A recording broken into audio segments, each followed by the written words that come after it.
Hello and welcome to Castival. This podcast brings on a brilliant guest each week and asks them to give us their bespoke dream music festival. I'm Matt Host. I'm going to be looking through our guests' hand-picked legends on their lineup. My guest this week is a titan of comedy. He is the first black Briton to be nominated for the Edinburgh Comedy Newcomer Award. He's a star of his own BBC sitcom, Sunny D, and he's the host of his own podcast, Dane Baptiste Questions Everything. I'm absolutely delighted to welcome Mr. Dane Baptiste. Hello. Hello. How are you doing? I'm really good, thank you. How are you? I'm good. I am kind of pondering if my name features too heavy in all these other things I work in. Yeah. At least you know it's me. It's not going to be for another podcast. So Yeah, I think it's a good thing to have, actually. I like it. It's done well so far. So yeah, I'm good. Yeah, thank you so much for coming on the podcast as well. And so this is a music podcast. It's a festival podcast. But if my question I always like to start with is, if people ask you what kind of music are you into, what's your typical response? I would say it's changed over the years. I think it's a question I answer much quicker. Used to answer much quicker when I was younger, but I think as you get older, your horizons kind of broaden and your palette gets a bit wider. So I would say predominantly the music I enjoy the most would be R&B and pop. But yeah, I have a playlist that I normally play in my car, which is basically a collection of songs I like. It would be like, a lot of R&B and hip hop, and there'll be a large focus there. But yeah, there's loads of songs there where it's a playlist that I put together where I know that these songs will never be played back to back on the radio. So one point you might have Unknown T, who's like a drill rapper from North London, and the next song might be by Fleetwood Mac, and the next song will be like Heads. The next song might be by Kalani, and then the next song might be the Eagles. I've heard a song that I've liked and I just Shazammed it. So basically, I just hear stuff I like and then I put it down. But for the most part, I'd say that R&B and hip hop is my favorite producer and writer of all time is Babyface. Okay, yeah. So Babyface kind of was a soundtrack to my life. So for those who don't know, he wrote Don't Be Cruel, like most of Bobby Brown's album. He wrote most of Boyz II Men's albums, like Tevin Campbell, TLC. You know what? I've known the name of Babyface, but I never knew the legacy, so to speak. That's amazing. Yeah, Tony Braxton. So any R&B that people enjoyed around the 90s was either he wrote it or it was kind of based on him and stuff as well. So so he's basically my spirit animal so far as creatively speaking. So if I wanted to be a singer, I'd be like that.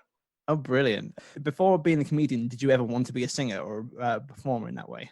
I think I wanted to be like a producer, but then I kind of liked, and I really enjoyed the songwriting element of like songs. So when I really started getting into music, then I was definitely someone who's a lot more obsessive, and not only would look at like the lyrics that would appear in inlay cards on CDs and tapes, but I'd also look at the producers and which is why I kind of ended up arriving at like idolizing Babyface. I was like, the thing that is in common with all these great songs is that there's one person at the central core who's created all this stuff. So yeah, I guess I like the idea of singing, and I really do appreciate vocalists. Like, there's something about Black women as balladeers that is just the best thing ever. Like, I was a teenager by the time I worked out that It's Raining Men was a gay anthem. But I just thought it was just two amazing singers. The Weather Girls are just amazing vocalists. So I was like, this song's amazing.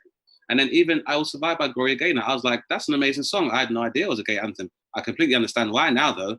And Donna Summer, who was the queen of disco, another gay anthem. Oh my God, like, This Time I Know It's Real. It's like one of the best songs I've ever heard in my entire life. And I still play that to this day. And again, I had no idea, gay icon. So most Black women, gay icons, I love hearing their vocals. But I think for me, I guess the whole songwriting aspect and production aspect I was really into. And my friends are very musically inclined. And that's where most of my friends were kind of heading towards. But, I was just somebody who was like, I am just a massive fan of music and I am not a musician. Although I know when you are a Black comedian, well, you made it, Matt, when someone approached you with a record deal. Don't believe me? Eddie Murphy, Blackwood, Michael Dapper, Mo Gilligan did a couple of cans. That's when you know, like Peter Kay. That's when you know you've made it. They offer you a record deal as a comedian. That's when you know you've made it. Well, Dane, I didn't want to surprise you this early on, but I wanted to present you a record deal. It's just for you today. There you go. Yes. Ready to hit the studio. Forget all the crap I said before. I've arrived now.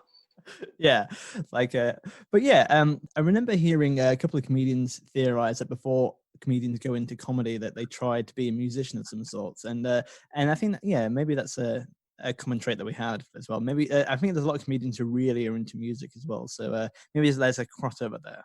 But... Oh, definitely. I think they I think it said that like most comedians want to be rock stars, and most musicians would love to be funny between songs. So yeah, there's a lot of parallels between both of our work there. And I've always had to take the musical approach to comedy, whereby it's like at least the new material that I create should be enough of up to like 3 minutes is like the average length of a song, maybe 3 to 5 minutes. So I always try and have that high level of output. So yeah, a lot of the musicians I admire would be people that not only would have quality music, but they'd also have a very high output of music. So yeah, I've always tried to do that. And I guess also when I became a lot more ensconced with music was right about like, my teens and stuff, or early teens, was around the time there was a lot of massive cultural shifts and phenomenon happening in music. So you had like the deaths of Tupac and Biggie, and then Big L, and then Big Pun. So then it was almost as if you had this real fatalist complex when you were into music. So I was kind of like, in the same way that people make as much music as possible, so you have a catalog that will survive you. Like I try and write comedy so that I can still provide a lot of posthumous good work, just because of that. Yeah. So, there was a whole phenomenon about like, the 27 Club and like so many great musicians that don't live past the age of 27. So at that age, I was kind of like, when I get involved in comedy, because that's when I was around that age when I started doing comedy. Then I need to approach it with the idea that I may not be here tomorrow and give it all. That's a really good mentality, actually. Like it's a kind of a quite nihilistic, going like, right, might as well just smash it out as much as possible. But yeah, so are you? We're going to be talking about a lot of festivals, but and a lot of comedians have gone to festivals, but as work. But do you go to see live musical shows often, like just off your own back? I didn't used to for a very long time. Like if I saw like live performances, it wouldn't be in the form of concerts, because concerts cost money, and I grew up in South East London, and so there was not that much money. But what we'd normally have is that we'd have like live PAs from artists, and they would perform. And yeah, I probably didn't go to my first concert until I was like 23. Oh, really? Yeah. Yeah, I was really old, but I used to see loads of PAs. So I remember like when I was in my teens, I went to like an under 18s like club night, and like in the summer holidays, especially, or half term, especially for like kids. And I remember Hinder Hicks was doing a PA there, and Casey and Jojo did a PA there. And I remember a girl almost scratched my face off. I didn't know wait till she get to the stage and see Casey and Jojo. And I was like, my goodness, it must be amazing. I mean, it is Casey and Jojo, but she was like, if you don't move out the way, I'm going to skin you alive. So fair enough. Yeah, because so I was always aware of the hysteria behind it. Because I remember one of my sisters went to see an R&B group called Immature. Yeah. Big in the 90s and stuff as well. And I remember there was this real rumor, like all around the schools and stuff, like this girl went there, and one of the members gave her like a ring, and I think she was hospitalized. But a lot of people felt that it was their ring, or it was for them to share. So yeah, I was aware of that. And then I remember going to see the Locks at a live PA, and their rap group. And then I remember I broke up with my girlfriend, and I remember and I was buying a new car. Well, I was leasing a new car, and then when you lease a new car, it comes with a full tank of petrol. My friends were like, "Hey, we had a dropout. We're gonna go and see Jay-Z at the NIA in Birmingham. Do you want to come? Free ticket if you can drive us there." I was like, "Cool." And first concert, amazing.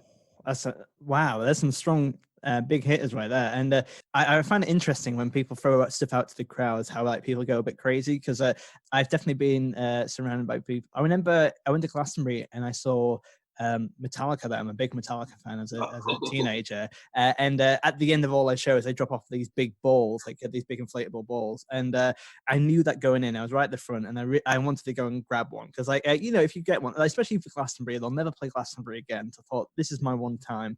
And I got one, and this guy got genuinely like angry at me. He was like, you got to hit the ball back up in the air. I was like, no, I'm keeping it. Maybe I was a bit of a nerd, but then he tried to pop it, and he was doing all the things he could to try and get it out of my hands as well. But I kept it's not your problem, buddy. Sometimes sometimes you don't. He's like one of those people, like when a footballer throws like a jersey into the crowd and a kid catches it. It's a kid's thing. Just let it go, buddy. I've been coming to these churches for 20 years. Well, it wasn't your time even now, okay?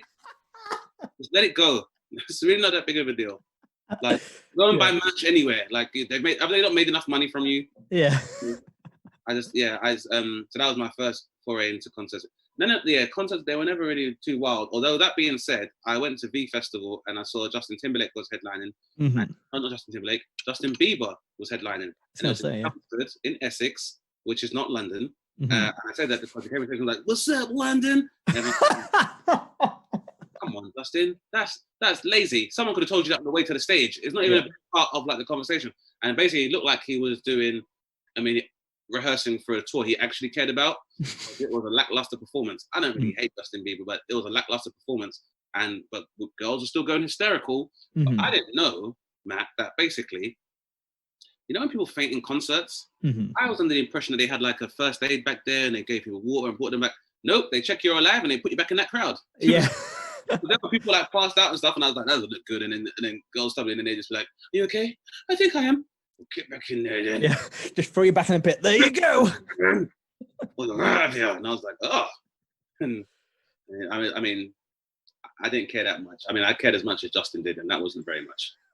I've heard Justin Bieber's, a lot of his concerts are very much, I heard he lip syncs a lot, but that's not the point. I heard that he just kind of, he turns up, the music plays, and he's certainly not in it for the music, I would say. But he didn't even care where he was. He didn't even look at one sign. He's like, "Where am I?" "All right.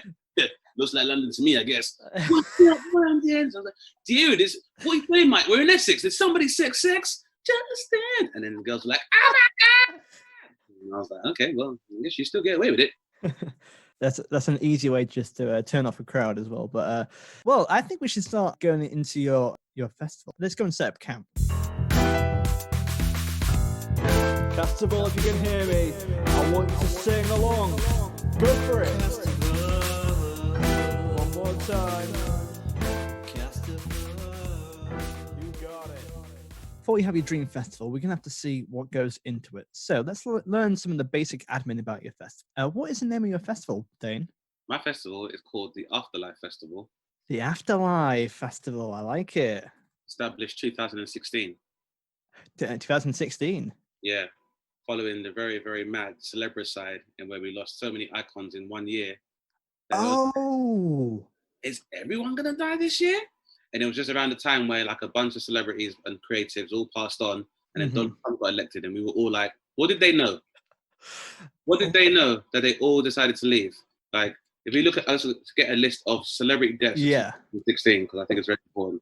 So it was a big year, wasn't it? And it started off with Bowie in like the first week, and people like Alan Rickman. It was like it started off bad, and then it got, as you said, progressively worse with Brexit and Trump. It was really bad. I just said, so let's begin with So David Bowie was one.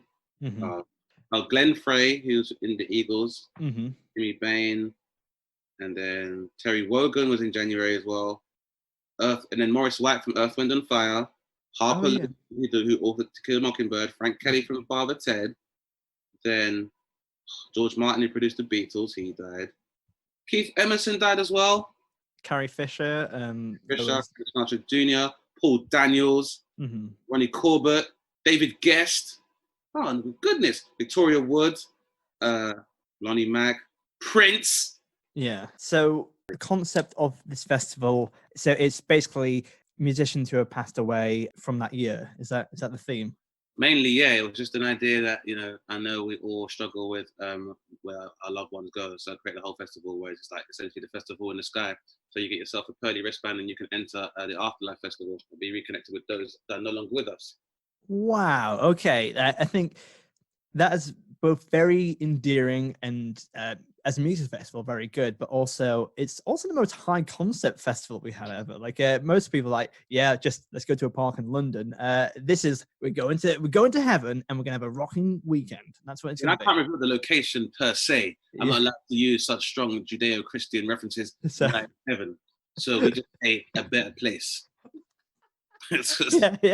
I don't want to offend any secular groups or atheists. Yeah. Festival, because I can't be asked to do all that litigation, Matt. Yeah. Okay.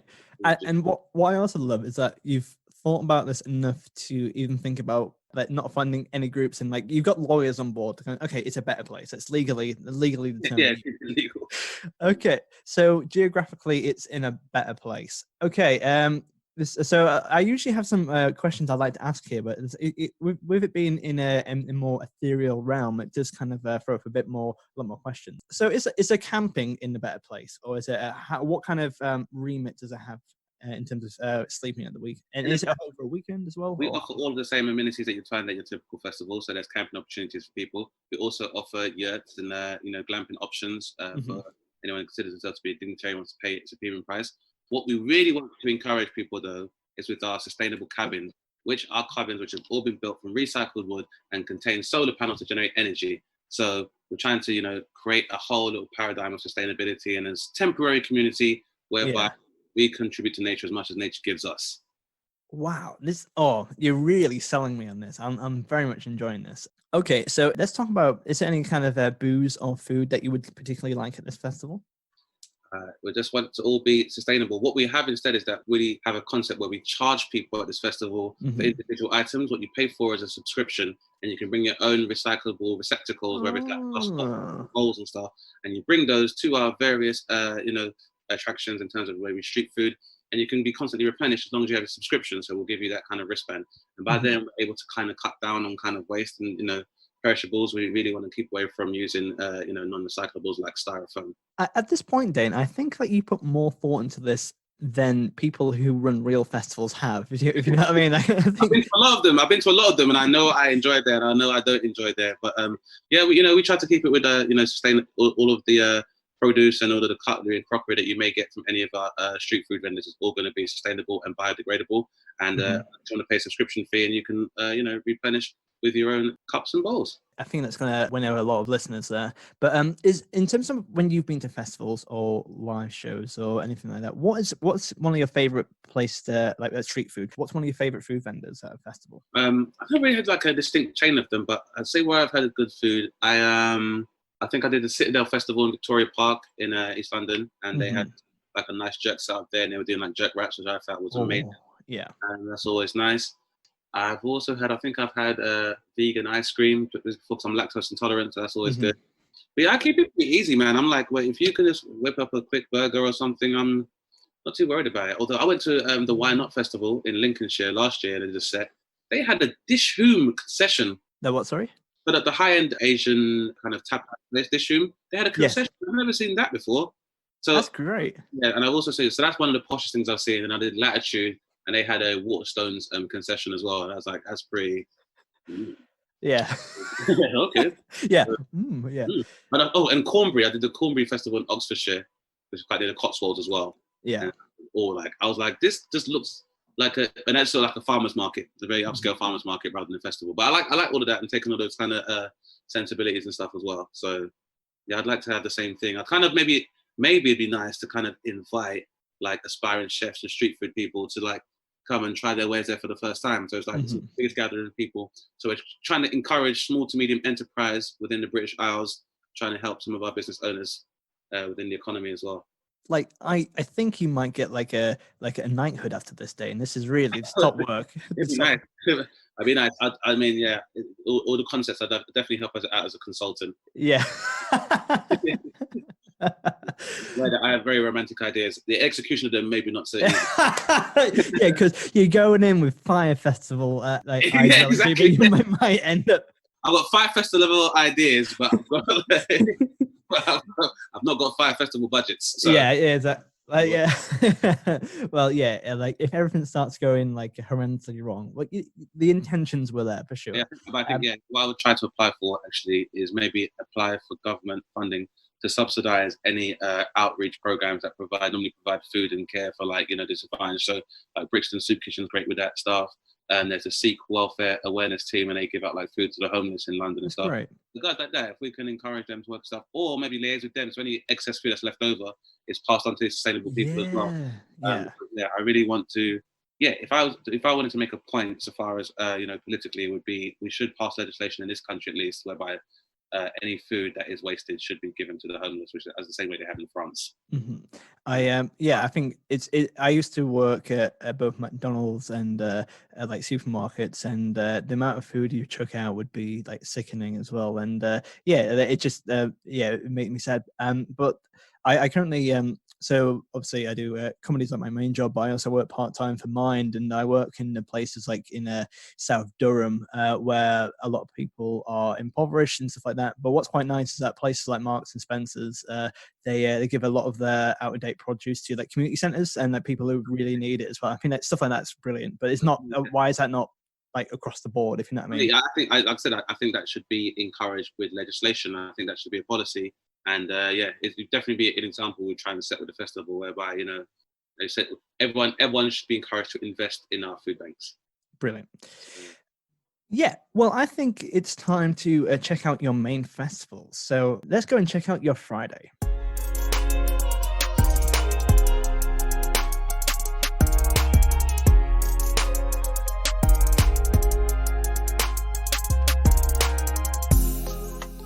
Before we go, how many days is it? Is it Friday, Saturday, Sunday?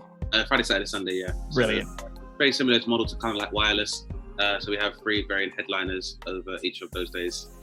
Okay, well, we've gone into heaven. We've gone to the better place. We've queued up for a bit. We got in. We're into the Afterlife, into the grounds. And who is the first band playing at Afterlife 2016? Okay, the first band playing at Afterlife is Earth, Wind and Fire. Brilliant start. Wow. That's right. We're just trying to create a feeling of togetherness and, to kind of ease people into the festivities and stuff as well. Don't necessarily have to go high pace straight away. We have the whole weekend. So, yeah, just letting everybody know to relax, let the groove set into your shoes, and then we just groove tonight. Mm-hmm. And like Earth, Wind and Fire, I think it's up there for being one of the best starting bands because like they are. Not only do they fit the theme with Afterlife, but also they fit like it's soulful, joyful, but also people who, if you have never heard of them before, or like you can instantly just enjoy it. Do you know what I mean? Like it's very accessible. Very accessible, very uplifting, and like let's be honest, if you were on a literal stairway to heaven, like an escalator, that's the song you'd imagine hearing. That's what you'd imagine hearing as you're going to heaven. And I'm going to clip that and just use that as the podcast audio. Feel free, but I think, as I said, they're accessible and it's just people, to ease people into and what's going to be, we hope, a amazing physical and metaphysical experience. Brilliant. How long are Earth, Wind and Fire playing for? Do you have any idea about how many acts have you got on today as well? I think we hit the ground running, we come strong, and Earth, Wind and Fire do an initial hour. Okay. Everybody cool and relax as Earth, Wind and Fire make their way over to the comedy tent and the attraction tent, because it's Earth, Wind and Fire, so there's definitely going to be a Q&A. Okay, so there's Q&As as well as music. Absolutely, yeah. We want people to be able to get all the dimensions of these people, and obviously this is a festival which doesn't just deal with the amazing physical and creativity. We also deal with the metaphysical. It's an afterlife festival, so we know people will have questions of a philosophical nature. People will have existential questions, so we provide that answer for them as well. And other than artists themselves, who are themselves trying to transcend the physical with the way we create.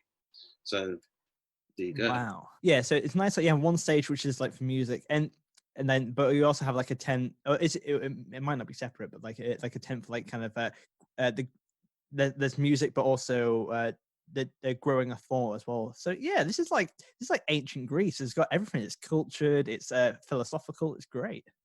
Exactly. Without it just being a massive distraction to the decline of the empire. So and then I think, as I said, so essentially the theme, as I said, is that we celebrate those who have passed but have touched our lives even when they're not around anymore.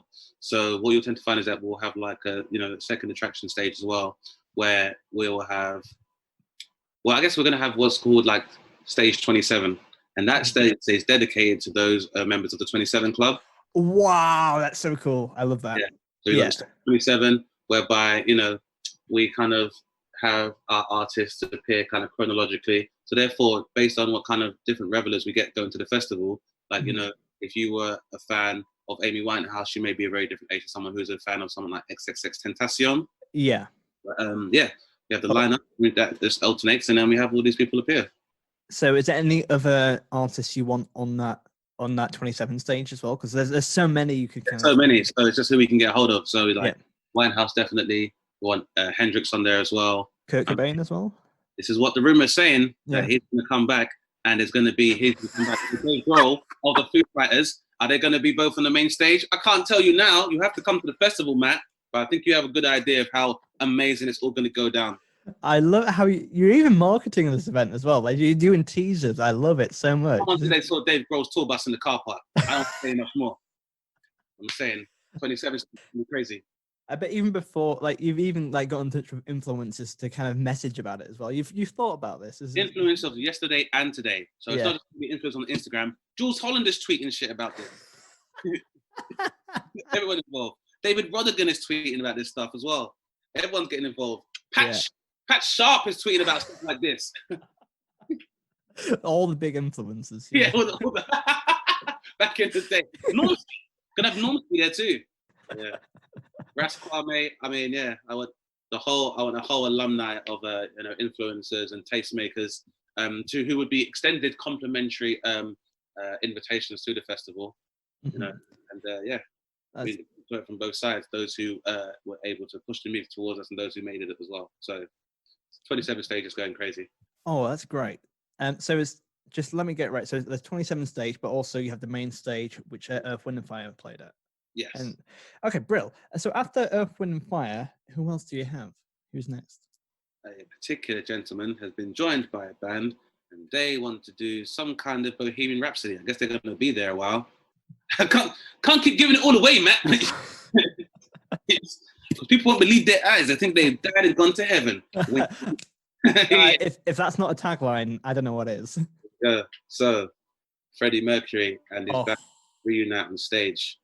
So is it Freddie Mercury solo doing Queen songs, or is it Queen the whole band but with like the band as like whole projected? Lights go up and wash go up on the stage, and we see Queen, big graphic in the back. Okay, yeah. We like Brian, the other ones, like, and they're like, oh my God, what an amazing triumvirate of power! What could do this? Then, Mama. Oh my God! It's Freddie! Oh my God! Oh my God! Oh my God! Everyone's fainting. Rainbow flags, rainbow lasers shooting into the sky. Stars, graphics, lasers. Everyone's like, oh my God, that's Freddie's back! Oh my God, it's Freddie's back! You can't say that legally. Oh my God! Well, I think, Edition of Bohemian Rhapsody, holograms and all that shit. So, are they doing any other Queen songs, or is it just Bohemian Rhapsody, or what's how long is the set for? I mean, the set is as long as we can keep these amazing spirits tethered to our world. So, yeah, I don't like to restrict these artists. I mean, that's kind of the policy here at the Afterlife Festival, is that you've now transcended, the normal kind of restrictions you have. I don't know how long, if they want to do an encore Bohemian Rhapsody. I don't know if they want to bring somebody else on stage.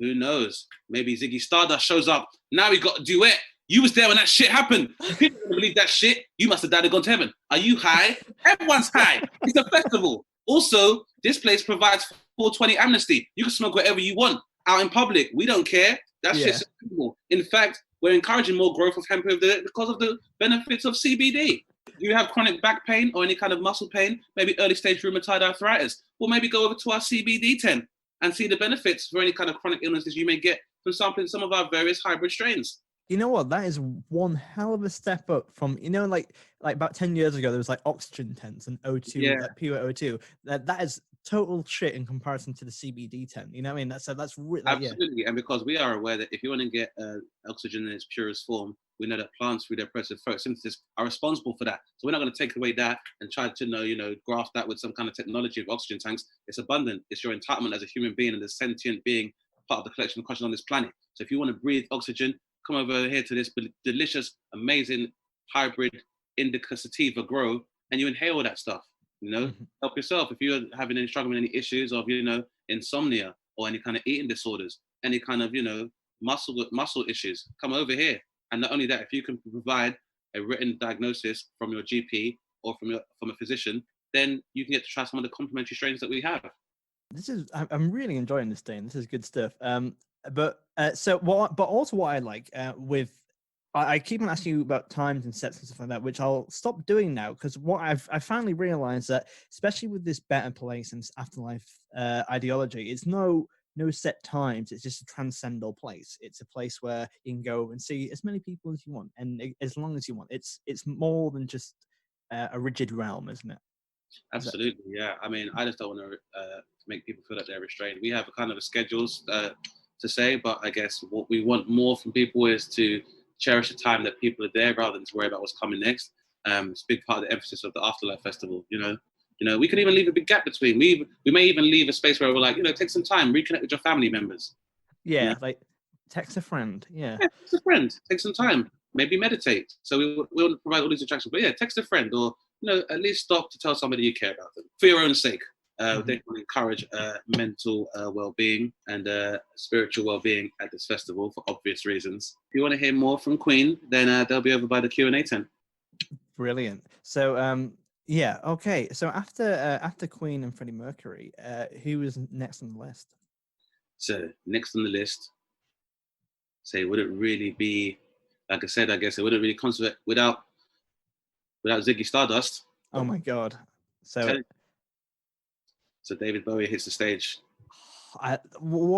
This is such a good lineup already, man. And how many acts are left on the day so far? Because you've already gone from strength to strength to strength. If you know what I mean, it's going to be. We've got loads of people, and don't reveal everybody straight away because there's going to be some surprise PAs as well. Because as with life and death, it's never certain, so we never know who's going to turn up. Mm-hmm. But as I said, between now and since now and 2016, we've lost a lot of great people. So kind of leave it open to if people want to show up. It's a positive place, and it's where people who are artists who spent their mortal coil being tortured can now enjoy peace, so they can come whenever they want. Show up.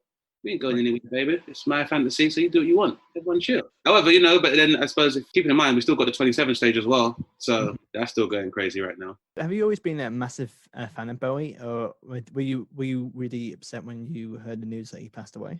To be fair, I wasn't always a massive fan. I wasn't that aware of his music. But that being said, I was definitely aware of his artistry and his contribution to, genre in general. But yeah, David Bowie, he is somebody where, as an icon, he's someone I can appreciate for just who he was as well as the music. And that's always the kind of artist I've aspired to emulate because, David Bowie was very, very outspoken about representation.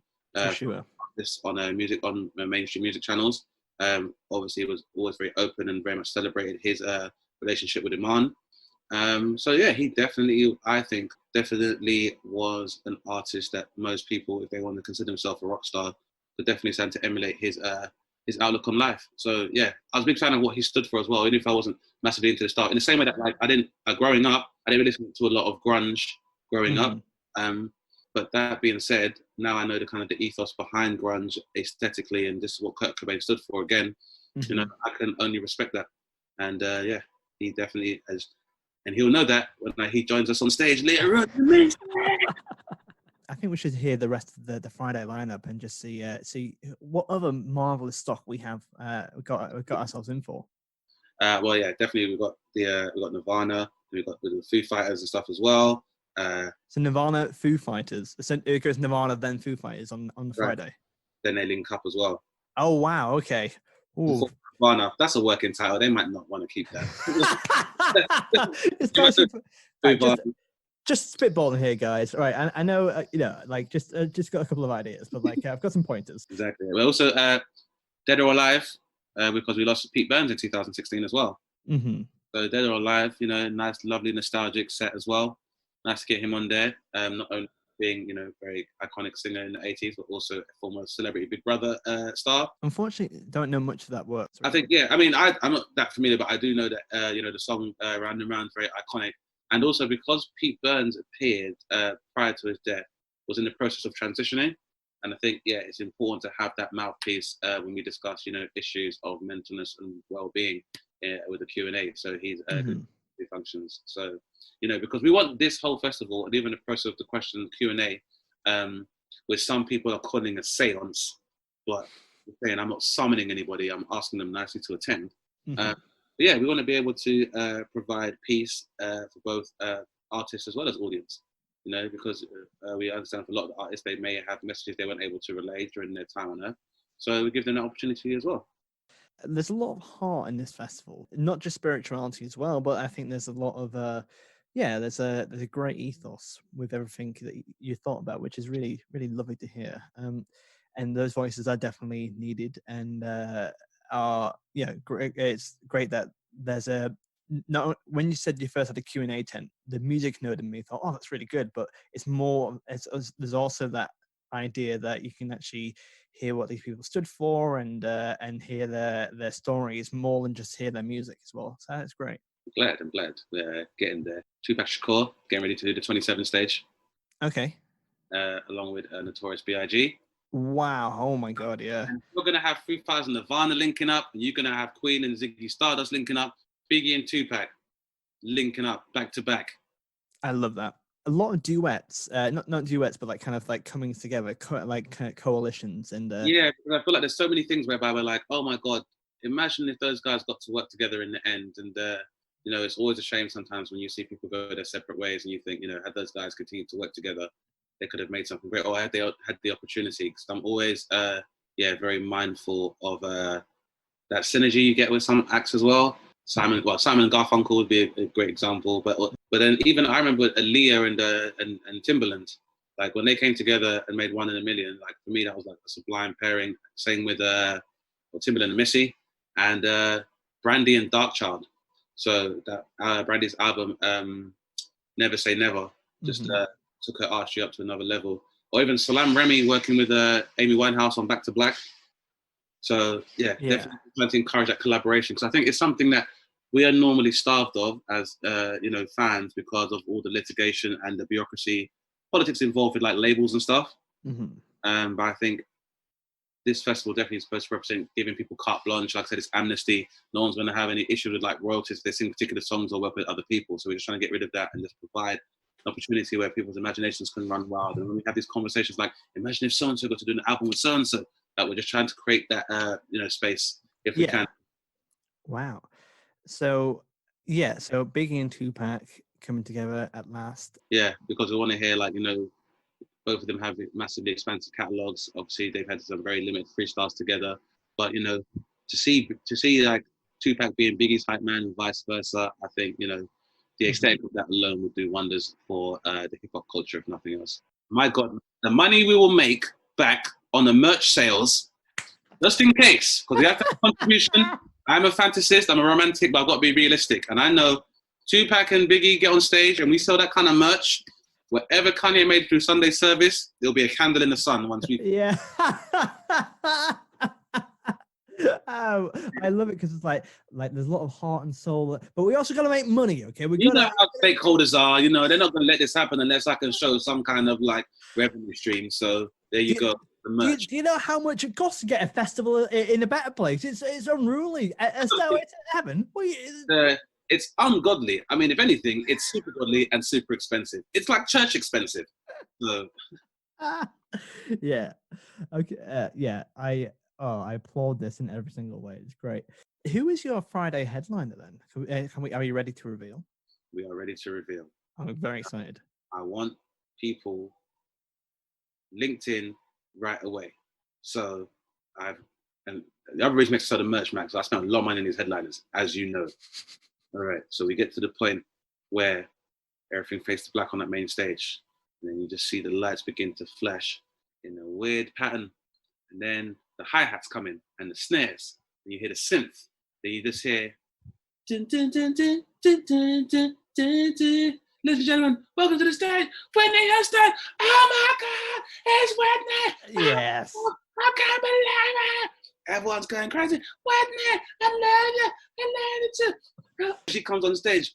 She's like, how will I know? Everyone's like, oh my God. Whitney Houston is the first headliner Friday night. Oh my God. Crazy. That's she wants to dance to somebody. Who's that somebody? Thousands, tens of thousands of revelers that have attended the best festival in the best place in this world and the other side of the world and the other side of reality. And people are going crazy. Whitney's back. Oh, this can't get any better. Or can it get any better? Hey, Whitney, what's that song you did? Oh, if I told you, who's missing?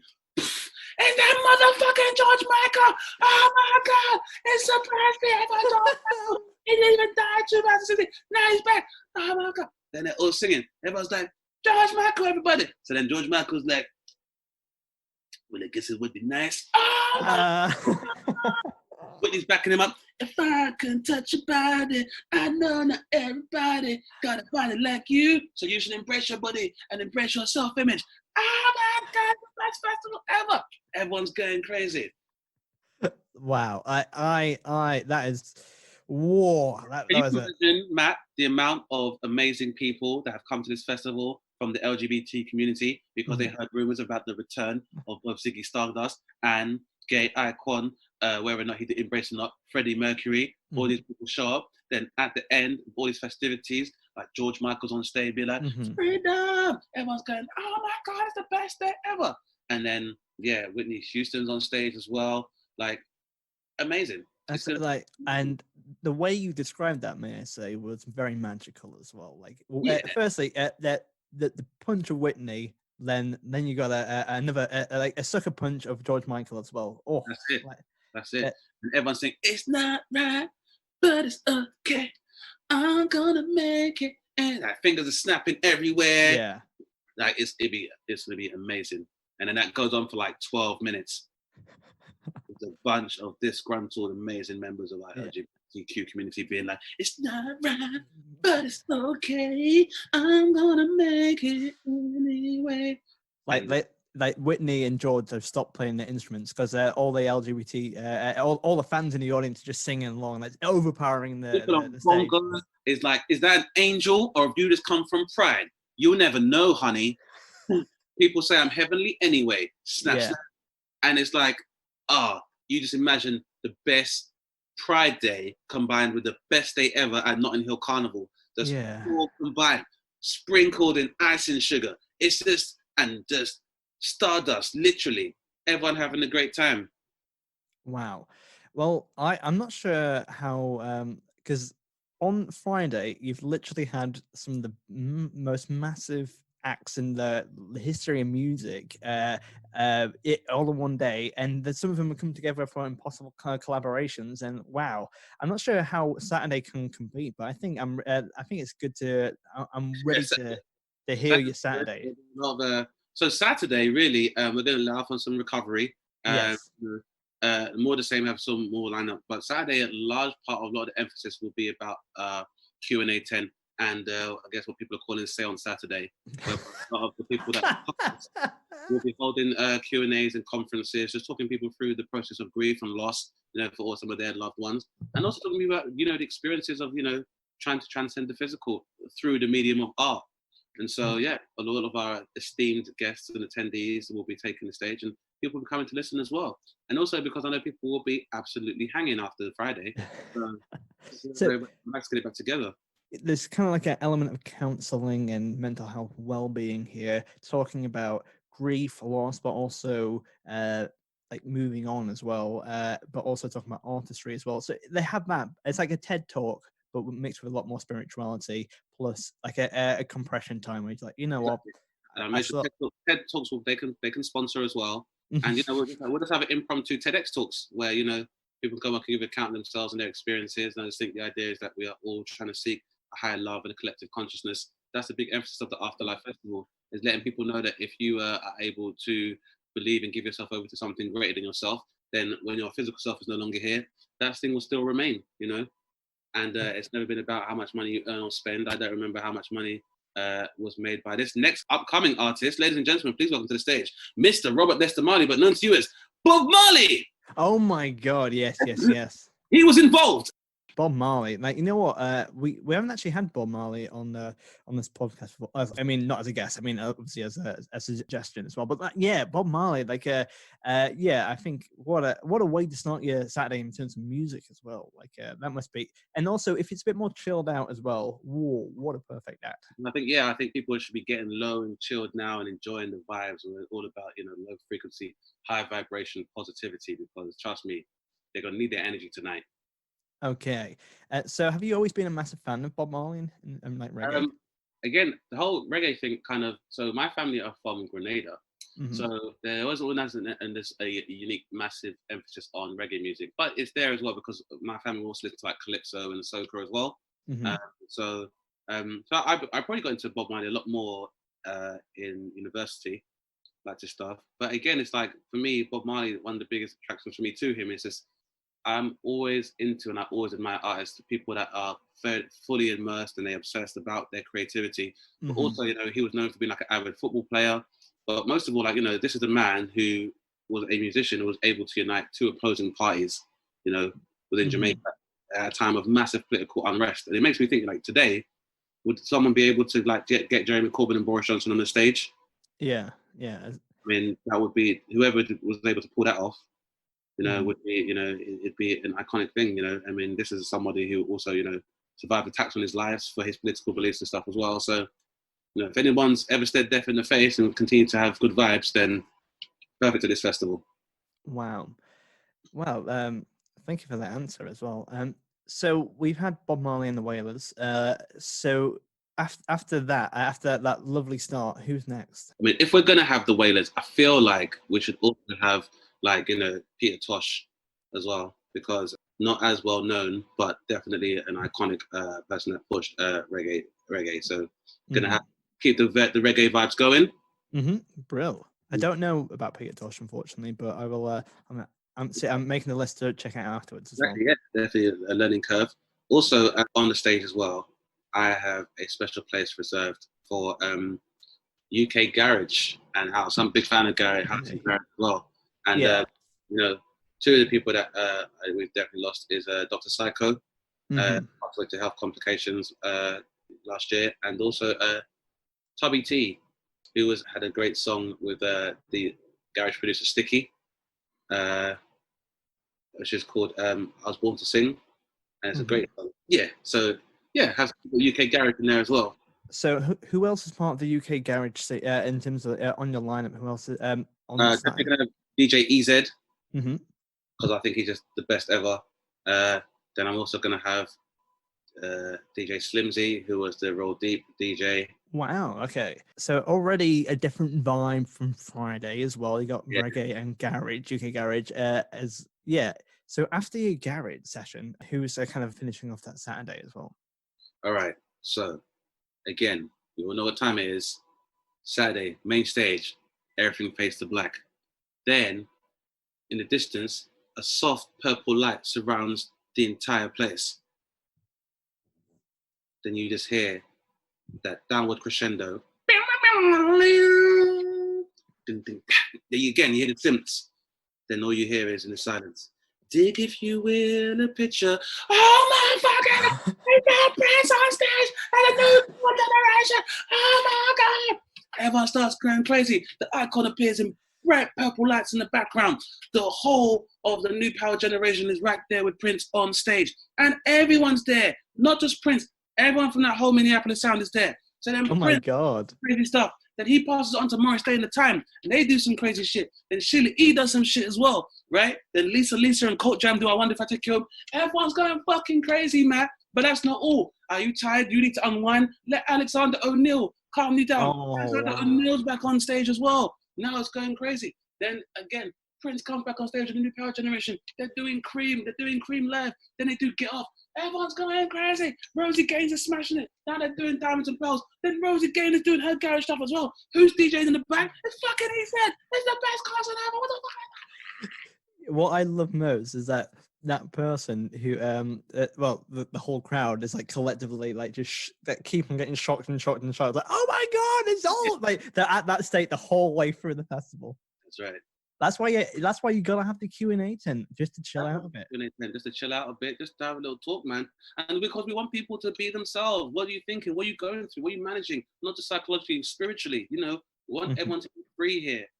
Because no one understands the tortured soul more than the artist that you're seeing on stage. And we're trying to encourage by holographic principle for everyone to have that catharsis. No one's supposed to suffer in silence. That's why we do the things that we do. This is why real artists want to create, because we want to give you something that may not be tangible, but transcends all the physical shit that we occupy our minds with.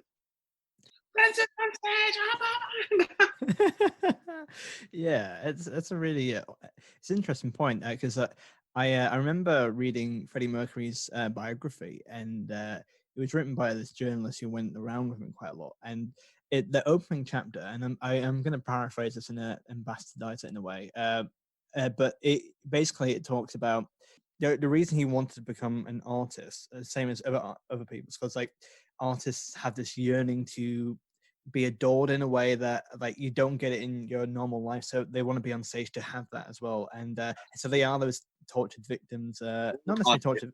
Don't let anyone tell you different, man. And I'm sure you know as well. All artists, all creatives, poets especially, all just want to be loved. Yeah. You know, and then we are trying to encourage that, you know, paradigm as much as possible. We want people to be able to give over their love and be able to find that reciprocated by these artists. And even though it's not the kind of typical coupling that we know, whether it's platonic or romantic, but there is a link between, you know, a creator and those for whom they create. So we want to encourage that as much as possible. Yeah, that's brilliant. And I think we just so Prince and multiple guests of the same kind of sound. All the people that he influenced, all the people that hit the careers that he kind of launches, that we just make it into like a kind of Minneapolis kind of showcase. Prince and the Minneapolis Showcase. Hello, lovely stuff. Fun fact: my brother was named after Alexander O'Neill. What a massive high! And I can imagine that Prince in the Minneapolis Showcase that can go on for hours as well. You can watch it for hours as well. But so after that whirlwind, I think it's time to head to Sunday and do our final day, because we are tired, but we are the spirit is willing. Cool. So Sunday, you know, we're keeping up with the same thing, the same traction that everyone's used to. What we're also doing on Sunday is maybe observing some element of spirituality. You know, we recognize at this festival that people that have passed into the afterlife don't just influence us culturally and socially through music, but, you know, there's been a lot of people that have, you know, because it's Sunday, it may be given a kind of a solemn note, because we have to remember that some people have been lost and have been lost under very tragic circumstances. So at this time, you know, we remember people like Joe Cox, who was actively working to better our society. Yeah. Like Benazir Bhutto, and you know, just, you know, a very long list of people that we know have effectively tried to contribute to like making the world a better place. Yeah. So again, at this particular point, we make people aware of the amount of need that we've been able to generate over the course of the last 2 days, and we provide a list of the charitable organisations that we will be making donations towards through this festival. So, you know, some of the more philanthropic I suppose organisations I want to be able to contribute directly towards would be for water filtration globally as well. We want to also provide relief in education and health and social care to Indigenous peoples all over the world, whether they are based in Australia or whether they are based in North America, in Alaska. So the Indigenous Australian and Inuit communities we want to support as well. Our festival believes that women are the majority of people on the planet, and the reason why we are able to exist as a species. So we go on to make sure that we provide feminine hygiene products to all women that require them in schools. So this is where people's money is going towards. So just want to make that very clear at the end of this festival, because we are Clue trying to make a change and be better people, make a difference. It's going to feel all right. Man, that's great. Thank you. That's also what the festival should stand for as well. And I think some festivals do lean into that a lot more, some don't. But I think what you're doing is really, it's not only just a spiritual event, or it's not only a music festival, it's a kind of a social platform to kind of get the change that is needed in the society. Not just, it's to talk about tragedies and justice and justices, but to kind of get people to work together and be together as well. Absolutely. I mean, you know, we're just trying to definitely replicate the same state that we want to see when we go to the other side, into a good place. We're just trying, rather than what we're trying to say is that we don't want people to die before they experience heaven, you know. Yeah. But I know someone who can say that better than me. Please welcome to the stage, Belinda Carlisle. It's like, I love how you're comparing it as well. Like, that's me. I'm the ringmaster. So. Yeah, I think you'd be really good.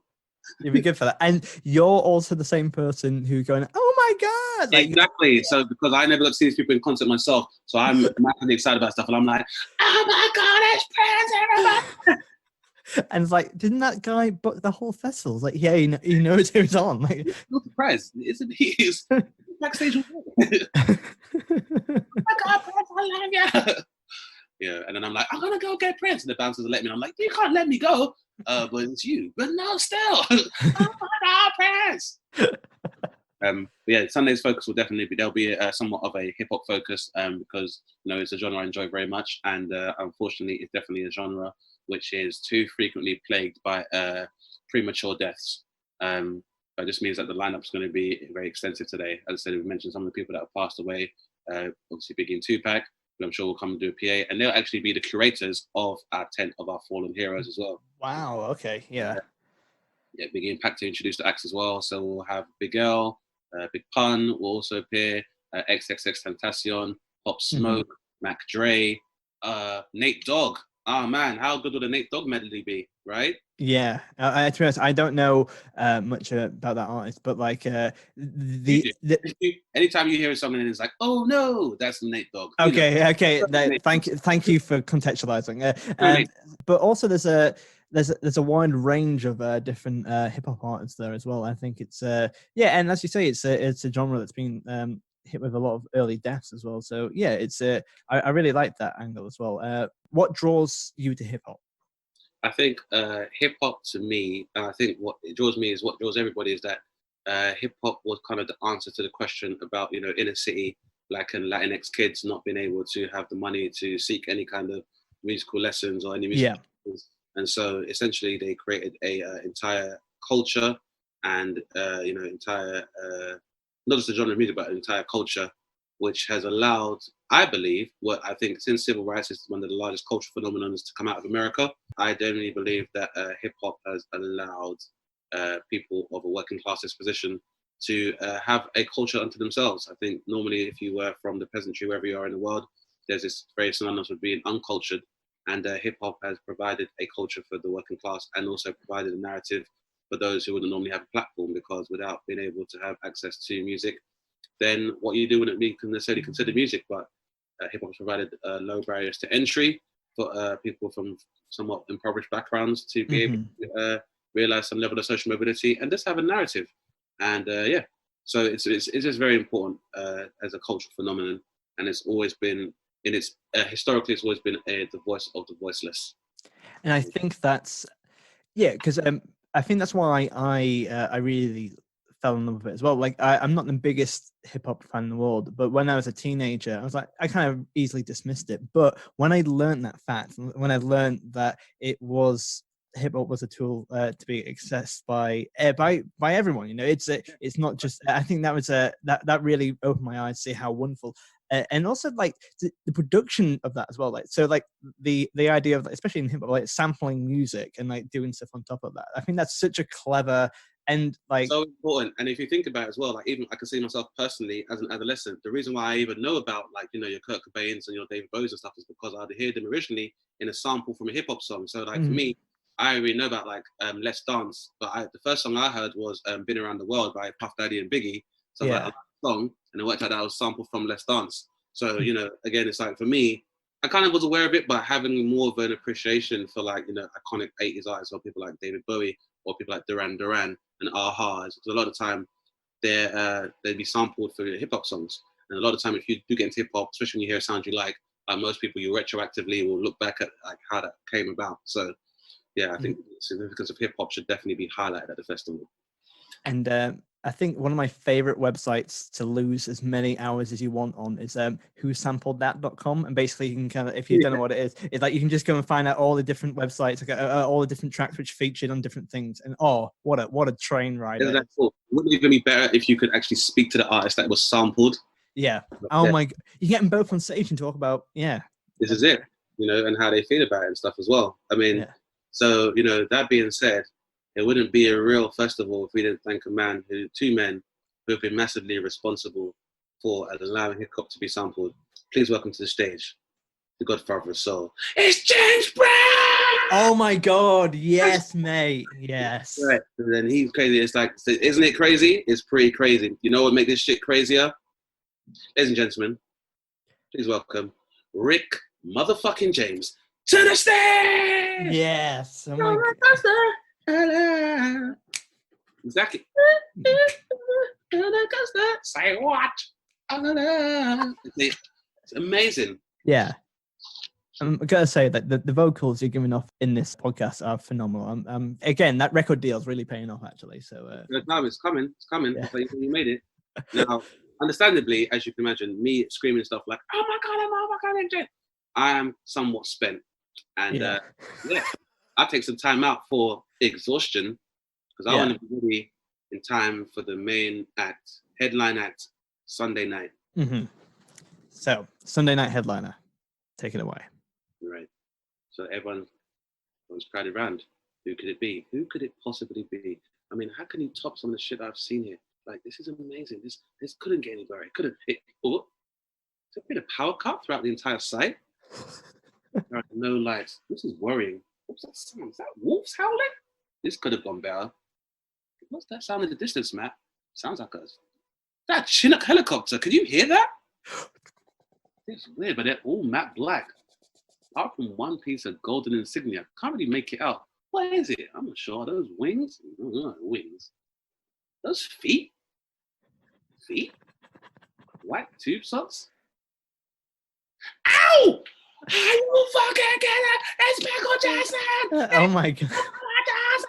It's Michael Jackson! Oh my God! There's grown hip hop fans fainting everywhere. It's Michael! Oh my God! It's Michael! It's Michael! Why did the lights come back on? Oh, because we've got fucking 12 feet Michael Jackson ice sculptures. Yeah. When those melt, all that water will be taken to wells throughout Africa. Oh my God, this is a man. It's Michael Jackson. Now everyone's going crazy. People crying, people fainting. Literally, angels are crying from the heaven. Michael's on stage. The stage, the roof has blown off as planned. Now the lights are everywhere. Michael Jackson's just dancing. He's dancing. Is he dancing in a gilded pearly cage? That's right. He's dancing. 2 angels now appear. Now all these backing dancers are all angels. First we start off with the cherubim, then the seraphim, then all of the archangels. Everybody's going crazy. Michael Jackson's on stage. All the other celebrities, they're dancing and grooving. Shoulders are shaking in the background. Everyone's going nuts. I mean, Prince is not particularly, he's kind of underwhelmed, but he's the right to do that. Everybody's like, oh my God, Michael. Michael Jackson's on stage and he's doing all of it. When I say all of it, he's doing all of it. First of all, he starts off and he's introducing himself. He's doing all of those hits that we know and love. Then the hologram appears and it's that rabbit from Speed Demon. Then he transitions into the whole Smooth Criminal thing. Then the robot from Speed Demon's on stage and from Moonwalker's on stage. And that actually happens. And then he's like, I want to welcome everybody.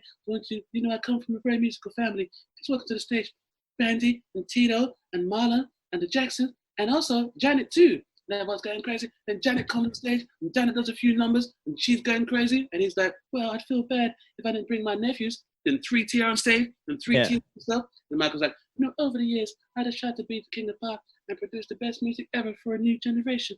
And I'm so glad that I've influenced people. So please welcome to the stage Neo and Chris Brown and all the people that have obviously been influenced by Michael Jackson. Yeah. Stage, and it's just Chris Brown and Amarian, and they're having a dance-off with Michael. And we're all like, this is amazing. And Michael's like, but that's not all. Isn't just dancing? Some of the songs too. Please welcome to the stage, Bruno Mars. And Bruno Mars and Michael Jackson. Oh my God. Bruno Mars is playing the piano and Michael Jackson singing She's Out of My Life. No one tells Michael Jackson no. Everyone's turning up. This shit is crazy. There's news cameras, helicopters, everything. Then like the TA show up. I'm like, what's the problem here? People have heard that Michael Jackson's on stage. Apparently, there's a movement of people all shifting up to this particular location. We can't hold everybody in. Look, guys, it's going to be fine. It's Michael. Everyone's going crazy. I love Michael. I love you, Michael. I love you, Michael. And it's just so I didn't black out. But. Yeah. I mean, like, I love how much enthusiasm and also, like, you put surprises and twists at every single turn for all these headlines as well. Like, there's twist upon twist here, and I really like that as well. Twist upon twist. People have to know that the festival's kicking off. It's got to be, people have to be like, I died and went to heaven. Yeah. How long have you been a fan of Michael Jackson? Has it been a big influence in your life? I think, for the rest of my life, I think my attention to Michael Jackson probably waned as I became a teenager and more into like hip hop and stuff. And I guess I felt like I should be defining my existence as a man by being a lot more masculine and into more masculine stuff. Mm-hmm. And it kind of sounds like I was into, I guess sonically, Michael Jackson probably moving in a way that I was still have time, but not as enthused. Mm-hmm. If I'm honest, like, so for me, up until like, I guess Dangerous album, Invincible, it's kind of my Michael Jackson era. I know a lot of people are still massive fans and stuff, and people like Butterflies and those kind of songs, which I do enjoy, and like, Blood on the Dance Floor, I do enjoy, but Blood on the Dance Floor won't do it for me. Like PYT will do it for me. Mm-hmm. And I remember being a massive fan of I think Michael Jackson was my like I liked music beforehand, but Michael Jackson was one of the first musicians I fell in love with their music. Like, I fell in love with an artist and a lot of the records. He's the prototypical musical superstar. Yeah. So it's like, I think a lot Michael Jackson, like, his other contemporaries, whether it's Michael Jordan, it's like they had a profile which transcended their discipline. So Michael Jordan was the best basketball player and became bigger than basketball. And I think Michael Jackson was a musician, but through the endorsements and the films and the like, that was the blueprint that was set for you to go from being, recording out as a musician to being superstar. And I think given now that we live in a digital era whereby you can definitely carve a niche much easier than you used to be able to, and you can reach an audience, I don't think you'll see a artist of Michael Jackson's stature organically again of that nature. Yeah, that's a really interesting point. Yeah, because especially because there's a lot of art and artists that now it feels like things are a bit more diluted as well, and a bit more. Absolutely, yeah. People, it's not easy to reach an audience, and also like it's also because like essentially what it took for Michael Jackson to be that good is child abuse. So it's kind of illegal to do that to somebody to make him that good again. So it's like, yeah, and I think that's a really interesting discussion point, because obviously Jackson 5 and the way that because I to be honest, I'm talking in an area which I don't know tons about, but in terms of like Jackson 5 and in terms of the father, it's kind of like there was, as you say, there was abuse there and kind of like doing stuff like that, and some early abuse and trauma. Also, the fact that this is a man who was coming into his adolescence circa 1960s, where being African American, especially one from Indiana, was not particularly advantageous as well. So probably wrestling with that. Also wrestling with having every single aspect of your life, where it's a weird juxtaposition whereby most African Americans and their needs and ideas are being ignored, but every single thing you do is being scrutinized. And by that token, because you have that kind of profile, then there's a pressure of, are you representing us how you're supposed to, as well as like, do you represent us? Because obviously Michael Jackson, I guess, as a brand becomes an American export, and for a historically racist country, that's a bit more difficult as well. There's balancing all of that stuff, managing his trauma, being brought up to Jehovah's Witnesses, where within that paradigm of religion, it's not very. I mean, a lot of don't believe in organ donation and having birthdays. Yeah. The world's most famous person to also not celebrate his own birthday. Like, there's a lot of weird stuff that would go into the complex. And again, as I say, we all know that there's a lot of pressures that come with celebrity and fame, but it was never like that. And that was almost how it began. So, I think maybe the Michael Jackson Q&A might probably be a bit more, well attended than the actual concert. Well, it does lead into the question with Michael as well, because like you're not the first person to have submitted Michael, and again, as a fan of music, I really enjoy it. He's the king of pop, but obviously there are those main allegations against him as well. So in terms of it's a philosophical thing and talk about Q&A, what's your views upon like the art between the artist and the music as well? Do you think there's a cognitive dissonance between the two, and like can people enjoy one but not the other, or is it a package? What's your thoughts and feelings? I think it's down to personal choice. I think, as you've mentioned, some of the artists and some of the activism and some of the more altruistic actions they did off of stage, and how much to me, I think it's very hard for you to separate the artists and their actions. I think the question isn't really about separating them. It's more about the level of idolatry we have as a society. I'm a really big fan of Michael Jackson. But even as a child, like, I'm not going to go and share a bedroom with Michael Jackson. And that's not me victim blaming, but it's like, I'm just saying psychologically, I've always been able to make that distinction where I admire everything Michael Jackson does, but that does not give him, he doesn't have any priority in my mind over my own parents. Because while he has massively entertained and influenced and inspired me, Michael Jackson was not paying for me to go to school, paying for my uniform or for my phone bill. So I've always been able to rationalize that. So to me, I think it's very hard to kind of separate it, especially if, however people feel about artists and their level of influence. When these smoking cameras disappear, they are still human beings, taxpayers, and effectively members of society as well. So they are no more exempt from, abiding by society's laws than the rest of us. But by the same token, we shouldn't give them any extra expectation or any kind of exclusion. So on the one hand, we can't say, you can't separate the music from the artist from their actions. But on the other hand, we can't, if an artist does, have an opinion or, wants to contribute to socio-political issues, we can't be like, just stick to the music. It's just, we have to treat these people the way we treat everybody else. That's a really that's a great response. Thank you, Dane. And so I think so looking, Dane, I gotta say your festival is like it's up there. Out of this world, literally. Yeah. Well, yeah. So I think it's time. I'm not sure you could add anything else. So there was you've added cherry upon cherry, and not only have you got musical substance, you also got like spiritual and kind of like wholesome substance as well. That you've knocked out of the park, mate. I can't. But I think it's time to go and check out some floor fillers. nice.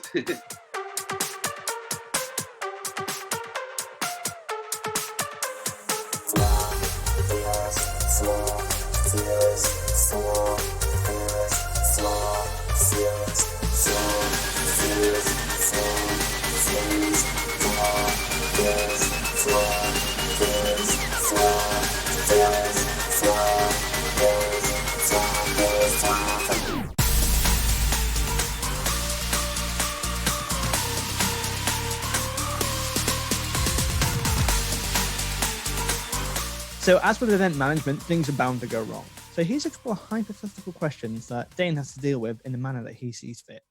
Okay, I'm going to start one which I think you'll really enjoy. Your festival loves you so much, Dane, and they've loved that you've done everything for them. And they want you to sing one song at your festival. If you had to pick one song from any of the artists on your lineup, which song would you pick to sing? Like, do a song. Given the amount of artists that is there, I think it's easiest to go with "We Are the World." Yeah. It's a floor filler. Everybody can join in, get the hands and the candles and the lighters going. And I think it's a great way of underwriting the theme of the festival, that we are all one. So I think we'd go for old school "We Are the World," that's produced by Quincy Jones. Brilliant stuff. Whitney Houston has cancelled last minute because of she missed a train. Who do you get to replace Whitney Houston? Man, Whitney. Yeah, I know. God damn it, Whitney. That's okay. Who can replace Whitney? That's such short notice. That's not too hard. I mean, Queen are still there. Yeah. They can headline. Brilliant stuff. Oh dear, one of your artists is running late, and you need someone to fill in for time. Fortunately, there's a whole array of celebrities ready and willing to do a DJ set for you. Which celebrity, if you had to pick from any in the whole world, would you pick to do a DJ set? Michelle Obama. Yes. Oh my God, that'd be so good as well. Right? Like, you can imagine the hits. Because Michelle she remembers the dance moves and choreography and stuff when she's doing campaign trails. She just puts the crossfader this way, comes around from the top of the table. Come on, everybody. Powering, women everywhere. Like, we love you, Michelle. I want to read because of you. So Michelle's got it handled. Excellent stuff. Final question. One of your acts has forgotten their equipment, but good news, they can do the set acoustically. If you had to choose one artist from your whole lineup to do an acoustic set, which one would you pick? That's easy. Prince. Yeah. You can play everything. So that's it. Yeah.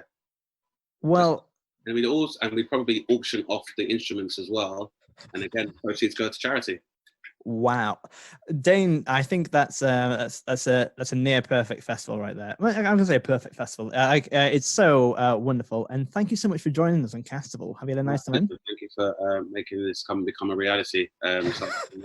Should be called the Over 40 Festival, but I disagree. I just want to provide a wonderful time for wonderful people. We're all going through a lot, so I think nothing will lift spirits than actual spirits. Well, thank you so much for coming on Castival. And where can people find you online if they want to get in touch about if you want to buy tickets for this festival? Cool. So tickets are available on danebaptiste.co.uk, coming soon. And I'm on all the good socials, Dane Baptiste on Instagram and Twitter. You'll be able to find me there. And also have my own YouTube channel. And my podcast, Dane Baptiste Questions Everything, is also available on Acast and Spotify. So Well, and also you can follow me and follow the podcast at Castival Podcast on Twitter, and also email. And if you want to get in touch with us at castivalpodcast@gmail.com. But please give a massive thanks and a massive congratulations to the amazing festival Afterlife 2016. It's Mr. Dane Baptiste. Thank you very much. Thank you, guys. See you next year.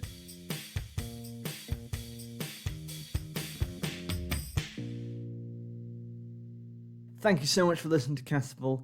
We hope you enjoyed it. If you have enjoyed it, please give us a 5-star rating on Apple Podcasts. And if you like what I do, you can follow me at Matt Hoss Comedy on Twitch. I do live streams 4 times a week.